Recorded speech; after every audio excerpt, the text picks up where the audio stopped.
Hi, I'm Patrick Legans, the Wine Geek Food Freak. Welcome to another episode. Today we're going to learn a very traditional risotto, a mushroom risotto. It's going to be a lot of fun techniques that you get to learn, especially how to treat arborio rice. I'm going to start off with some butter, and then I have some yellow onion.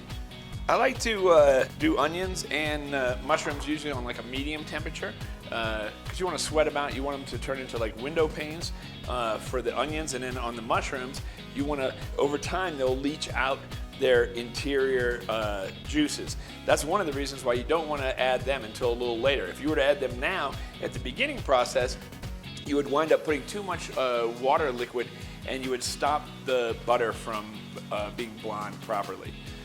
So the butter is starting to, not quite blonde, but it's getting there, and so I want to extend that life. This is the point where I'll add a little extra virgin olive oil. Just give it a little extra life.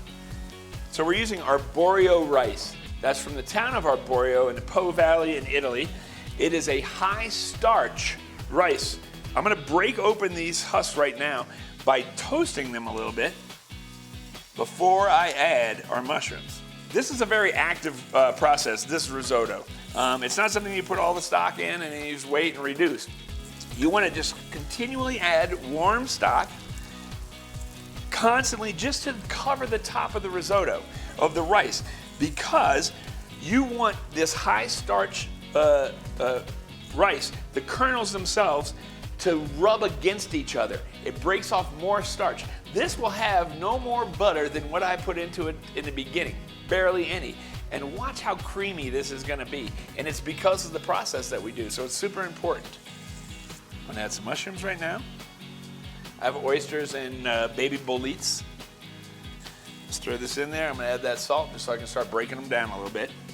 The other thing is I'm also, by stirring this and toasting it this way, not only am I cracking the exterior of the risotto, I'm also, by stirring it so much, I'm really agitating them against each other. Again, just releasing more starch.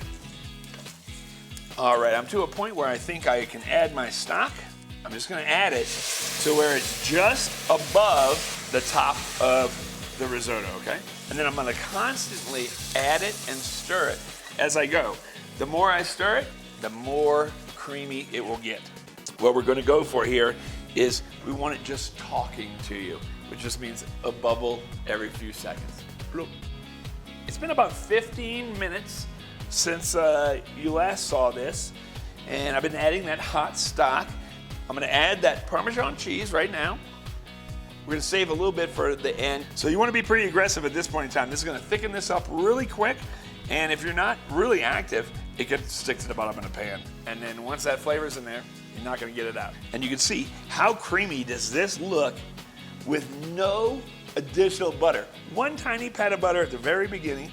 This is a fair amount of risotto, and that's just because we've treated the starch on the arborio rice properly.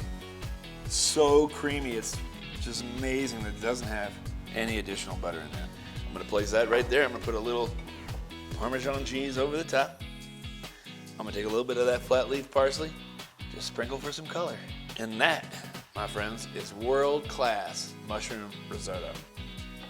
I wanna thank our sponsor, Sidework Restaurant. And remember, good ingredients, a few minutes of your time, and some care, and you can eat like me, the Wine Geek Food Freak.